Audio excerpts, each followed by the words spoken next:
नमस्कार, kitchen queens मध्ये तुमच्या सगळ्यांचं खूप खूप स्वागत.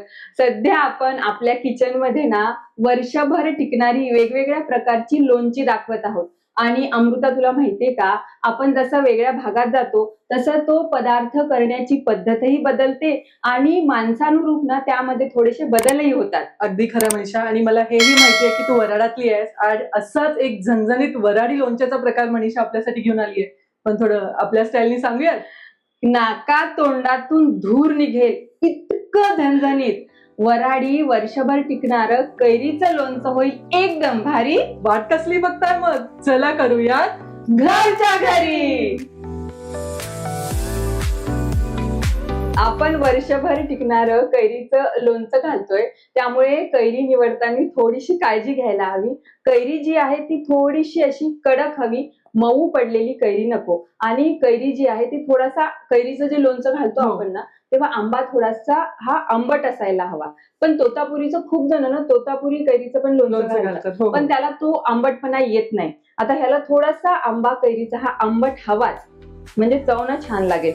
आणि साधारण 1.5 किलो किंवा 1.25 किलो कैरी घेतली ना तर त्याच्या फोडी ज्या आहेत त्या बरोबर 1 किलो होतात. आता आपण जे प्रमाण सांगतोय ते 1 किलो आंब्याचं नाही तर 1 किलो फोडीचं प्रमाण सांगतोय.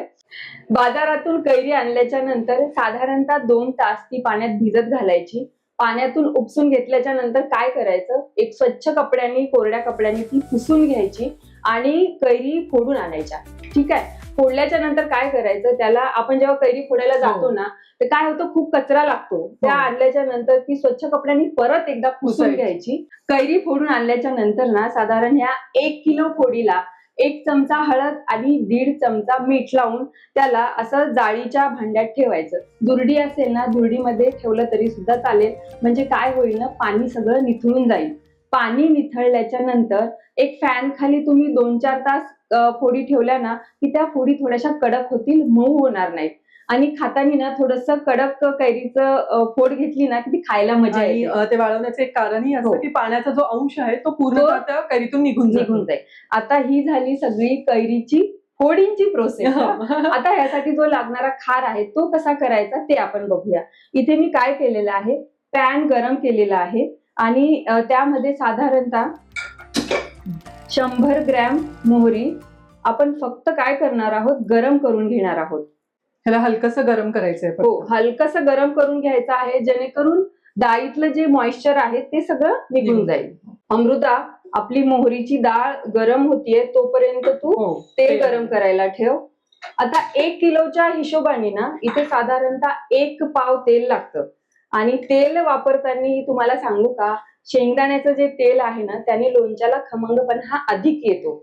पण अमृता, तुमच्या तिकडे तुम्ही कुठलं वापरता? आम्ही तर रेग्युलर सोयाबीनचं तेल वापरतो, पण ज्याच्या विभागात खूपदा म्हणजे खूप जणांची वेगळी प्रोसेस असते. त्या भागात जे पिकतं ना चालतंयच ते वापरलं जातं. खूप जण मोहरीचं तेल घालतात, खूप जण तिळाचं तेल घालण्याची आपली चॉईस आहे. आता ही डाळ जी आहे ती गरम झालेली आहे, ती आपण काढून घेऊया.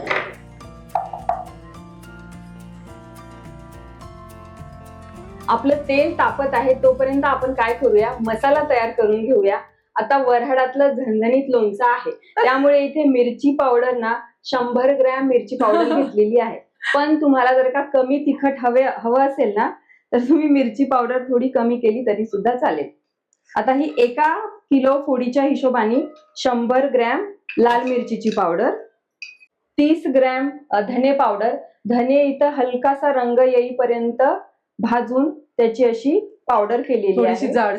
थोडीशी जाडसर. हो, एकदम बारीक फाईन पावडर नाही करून घ्यायची, थोडीशी रवाळ हवी. 30 ग्रॅम धने पावडर. त्यानंतर 10 ग्रॅम मेथी दाणा पावडर. मेथी दाणा पण भाजून ना त्याची पावडर केलेली आहे, ही पण थोडीशी रवाळच.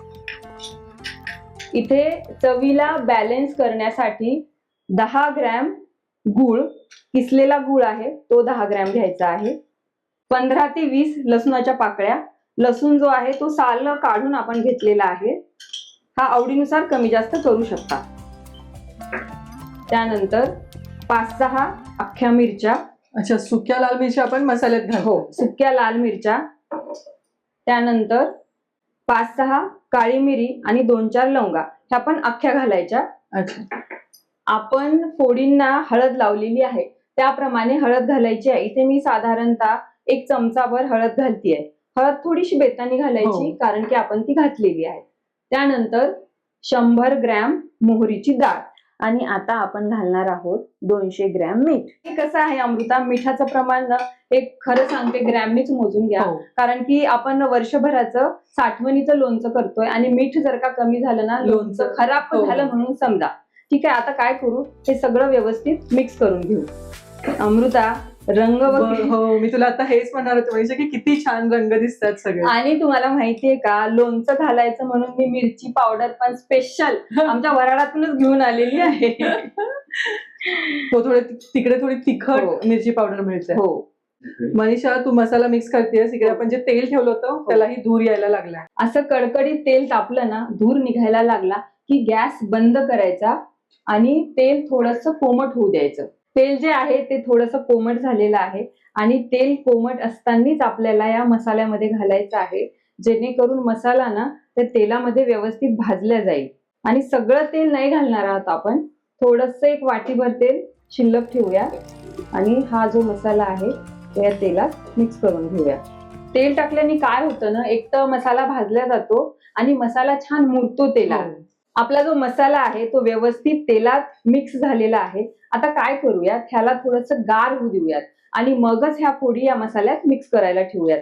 जोपर्यंत ते गार होतं मनीषा तोपर्यंत मसाला छान तेलात मुरला मुरेल. हो. आणि गरम याच्यात जर का फोडी घातल्या ना तर फोडी खराब होतील, म्हणून ह्याला थोडंसं गार होऊ द्यायचं आणि मगच फोडी यात मिक्स करायच्या. आपला जो मसाला आहे तो गार झालेला आहे. आता आपण काय करूया, ह्या ज्या फोडी आहेत त्या मसाल्यामध्ये मिक्स करून घेऊयात, छान घोळून घेऊयात. मसाला जो आहे तो फोडींना सगळीकडे लागल्या गेला पाहिजे. अमृता, अगदी खरं खरं रंग कसा आला ते सांगशील? हो नक्की. अरे तो मसाला त्यावेळी तू कालवत होतीस त्यावेळेस असं वाटलं होतं की तो फक्त मसालाही उचलून खाऊ शकतो. हे बघ, मिरचीचं प्रमाण थोडंसं जास्त असल्यामुळे ना रंगही तसाच आलाय. आता हे चमच्यानी काय मला जमणार नाही. हातची चव ती हातची चव. आता मी हाताने व्यवस्थित मिक्स करून घेते. काय आहे ना, आता 1 किलोच्या फोडी असल्यामुळे अमृता चमच्याने ते व्यवस्थित मिक्स झालं नसतं बघ. खार जो आहे तो सगळ्या फोडीला व्यवस्थित लागल्या गेला पाहिजे, नाहीतर मीठ खाली राहतं ना मग ते व्यवस्थित मिक्स होत नाही. बघा छान घोळल्या गेलाय आणि रंगही सुरेख आलेला आहे. आता मसाला जो आहे तो सगळ्या फोडीला व्यवस्थित लागल्या गेलेला आहे. आता आपण काय करूया, हे जे आपलं राहिलेलं तेल आहे, हा घाल. सगळं घालायचंय? हो घाल. 1 किलोच्या फोडीला साधारण ना 1 पाव तेल व्यवस्थित लागतं आणि लोणचं बरणीत घातल्याच्या नंतर थोडंसं तेल वर आलं ना की लोणचं खराब होत नाही. बरोबर. लोणचं जे आहे ते रेडी आहे, ते आपण सर्व करूयात. एकदम झणझणीत असं, मी जसं म्हटलं नाकातून धूर निघणार म्हणजे निघणार बघ. मनीषा जेव्हा मला म्हणाली ना की वऱ्हाडी पद्धतीचं लोणचं आहे, तेव्हाच मी अंदाज बांधला होता की हे लोणचं झणझणीत असणार आहे. हो, झणझणीतही आहे आणि तितकंच चविष्टही आहे. माहितीये का, वऱ्हाडी ठेचा तर तुम्ही सगळ्यांनी खाल्लाच असेल, पण मी काय म्हणते, असं एकदा वऱ्हाडी पद्धतीचं झणझणीत असं कैरीचं लोणचं ना करून बघाच आणि कमेंटमध्ये कसं झालं ते आम्हाला नक्की सांगा. अशा छान छान रेसिपीज आम्ही तुम्हाला दाखवत राहू. पण त्यासाठी तुम्हाला काय करावं लागेल, तुम्हाला आमच्या चॅनलला लाईक, शेअर आणि सबस्क्राईब करावं लागेल आणि पाहत रहा किचन क्वीन्स.